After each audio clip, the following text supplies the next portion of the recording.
Salut Xavier. Salut Guilain, puis bonjour à tous. Là, on profite d'être au Festival des Roses à Chédigny. Super belle manifestation avec des très jolies plantes et aussi des super exposants, dont Hortiflore Bureau. Avec la présence de Bernard et de son épouse. Et Bernard était vraiment celui qui a promu le légume perpétuel. Ça fait très longtemps, il a bien plus d'expérience que nous. Il a vraiment fait un super travail là-dessus. Donc comme on va faire une série sur les légumes du potager perpétuel, on va voir que c'est pas que les légumes vivaces, mais qui rentrent bien en grande partie dans ce potager dit perpétuel. On va en profiter pour poser quelques petites questions à Bernard. Sur ses coups de cœur, sur ce qu'il aime, sur ce qu'il met, etc. Et puis après, on fera des gros plans. On s'arrêtera sur certaines espèces. Bon, encore une fois, quand vous venez sur l'étalage d'Hortiflore Bureau, faites gaffe, donnez-vous un budget, parce qu'on le dépasse très très facilement. C'est vraiment magnifique, très très joli plan. Voilà, super. On continue. Alors toujours au Festival des Roses de Chédigny avec Bernard Bureau, qui est vraiment notre grand sachem, notre grand Manitou. Voilà, sur les plantes du potager perpétuel. J'en profite pour présenter son ouvrage aux éditions Ulmer. Voilà, donc pour ceux qui veulent des infos sur le potager perpétuel, voilà, c'est une excellente source. Et là, moi, j'ai demandé à Bernard s'il peut nous parler de l'oignon rocambole. Qu'est-ce que tu nous en dirais de l'oignon rocambole? Alors, l'oignon rocambole, c'est un oignon perpétuel. C'est un oignon vivace qu'on va planter au potager au soleil, dans un terrain qui soit bien drainé. Et puis, d'année en année, il va grossir et il va nous donner des oignons aériens. C'est-à-dire que pendant l'été, les oignons vont grossir. On va les cueillir dans le courant du mois de juillet environ. Souvent, on appelle ça des petits oignons grelots qu'on peut mettre avec les cornichons, par exemple, à confire. On peut les mettre aussi en salé, un petit peu en apéritif. C'est-à-dire on les fait caraméliser à la poêle. Alors là, c'est un délice. Caraméliser à la poêle, c'est vraiment très très bon. On reviendra pour goûter. Donc nous sommes tous invités à Savenière. D'ailleurs, j'en profite pour rappeler que Hortiflore Bureau là, ils sont passés, mais il fait des portes ouvertes à Savenière. C'est dans la région d'Angers. En tout début de printemps. Voilà, c'est en début de mai généralement, quoi. Mais justement, il faudra que tu viennes un jour aux portes ouvertes. Eh bien, ce sera avec grand plaisir. Avec Guilain également. Ouais.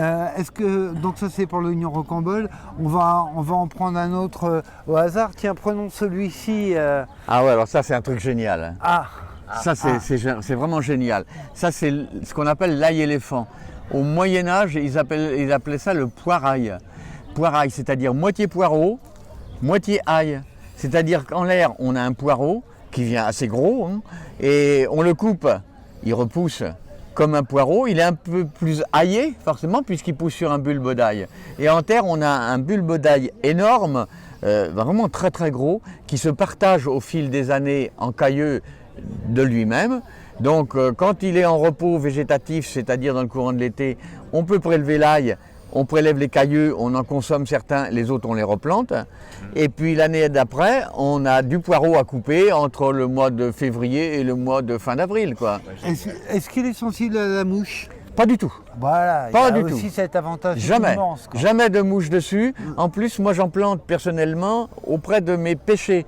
Parce que ça enlève un peu les mouches qui vont pondre pour le ver de la pêche. Ça fait des touffes énormes qui peuvent rester 7, 8, 10 ans à la même place.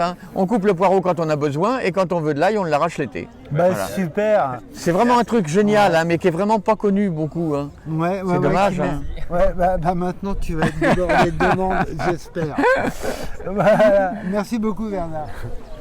Toujours Festival des Roses de Chédigny avec Laurent Jamet, vous vous rappelez de Laurent les Oya, voilà, donc là j'en montre une et Laurent fait de très très belles Oya poreuses et non gélives, rappelons-le.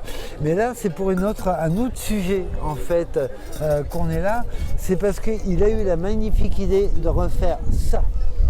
Et ça c'est vraiment génial. Je te laisse nous la présenter, Laurent. Oui, alors c'est tout simplement une cloche à forcer la rhubarbe.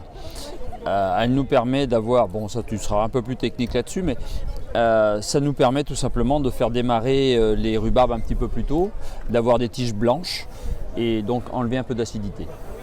Ouais, bah c'est exactement ça, les cloches à rhubarbe, il y avait ça beaucoup en Angleterre, fin 19e, et en fait ça fait que la rhubarbe c'est un autre légume du potager.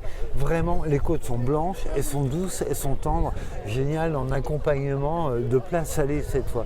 Donc vraiment un très très bien. C'est un bel objet. Oh bah c'est un peu disproportionné là. ou alors tu as des céleris un peu maousse. Un peu balèze. Ouais, non mais à la campagne ils sont forts. Merci beaucoup Laurent, en tout cas. Et vraiment cloche à rhubarbe, merci de les avoir refaites. C'est une excellente idée.